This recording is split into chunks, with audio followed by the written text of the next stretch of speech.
ایک نوجوان تھا جو ایک رات میں کئی لڑکیوں سے گناہ کیا کرتا تھا۔ اس کا معمول تھا کہ روزانہ شام کو ہر گناہ کتاب میں لکھ لیا کرتا کہ آج کے دن اس نے کون سی غلطی کی، آج کے دن میں اس نے کون سی خطا کی، آج کے دن میں اس نے کتنی لڑکیوں کی عزت لوٹی، آج کے دن میں کتنوں سے زنا کیا اور کتنے لوگوں کا حق مارا۔ وہ جو 24 گھنٹوں کے گناہ ہوتے شام کو اپنی ڈائری میں لکھ۔ ایک رات وہ اپنے معمول کے مطابق اپنے کالے کرتوت اپنی ڈائری میں لکھ رہا تھا کہ دروازے پر کسی نے دستک دی۔ جب اس گناہ گار نے دروازہ کھولا تو یہ دیکھ کر حیران رہ گیا کہ سامنے ایک خوبصورت لڑکی کھڑی ہے۔ نوجوان نے پوچھا کیسے آنا ہوا؟ اس لڑکی نے کہا میرے بچے یتیم ہیں، میرے بچوں کا باپ کب کا فوت ہو چکا ہے، کسی کی بھینس مری تھی، اس حرام بھینس کا گوشت بھی کھاتے رہے اور میری اولاد بھی کھاتی رہی۔ 3 دن تو ہم نے وہ حرام گوشت کھایا، اب وہ گوشت بھی کتے کھا گئے ہیں، بھینس بھی ختم ہو گئی، اب میرے بچے 3 دن کے بھوکے ہیں۔ خدارا تیرے دروازے پر آئی ہوں، اللہ کے نام پر مجھے کچھ نہ کچھ کھانے کو مل جائے، میرے یتیم بچے دن بھر کے بھوکے ہیں اور رو رہے ہیں۔ اس نوجوان نے جب اس کا حسن دیکھا تو فدا ہو بیٹھا اور کہا اندر آ جاؤ۔ جب یہ لڑکی گھر کے اندر آئی تو اس نوجوان نے پیچھے سے دروازہ بند کر کے کنڈی لگا لی۔ لڑکی سمجھ گئی کہ اس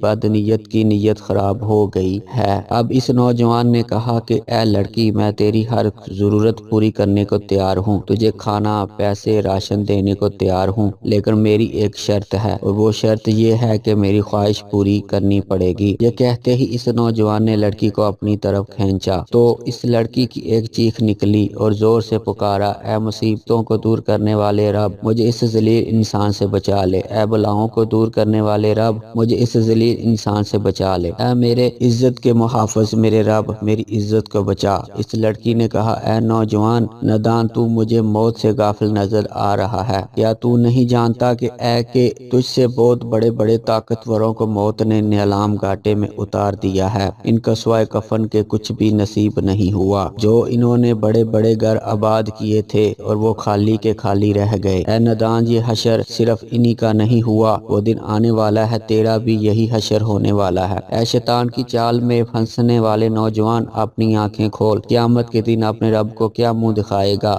اس گناہ گار نوجوان نے جب اس لڑکی کی فریاد سنی تو تڑپ اٹھا اور کہنے لگا اے لڑکی ابھی تو نے گناہ کیا ہی نہیں تو اتنی ڈر رہی ہے، میں نے جو ساری زندگی گناہوں میں گزاری ہے مجھے تو تجھ سے زیادہ ڈرنا چاہیے۔ بس یہ کہتے ہی اس کے دل میں رحم آیا اور اس لڑکی پہ ترس آیا اور اسے چھوڑ دیا، کھانے پینے کا سامان دیا اور رخصت کرتے ہوئے کہا کہ اپنے یتیم بچوں سے کہنا کہ میرے حق میں دعا کرے، آج سے میں پکی توبہ کر رہا ہوں، دعا کرنا اللہ میری توبہ قبول فرمائے۔ اس لڑکی نے جاتے ہوئے اس نوجوان کو 3 دعائیں دیں، کہا اے نوجوان اللہ تیرے تمام گناہوں کو مٹا دے، اللہ تیرے ساتھ صلح کر لے اور جب تو مرے تو اللہ کا ہو کے مرے۔ یہ 3 دعائیں دیتے ہوئے وہ لڑکی وہاں سے چلی گئی۔ جب وہ چلی گئی تو نوجوان نے دوبارہ گناہوں والی ڈائری کھول لی کہ ابھی جو میں نے گناہ کیا ہے وہ بھی لکھ لوں۔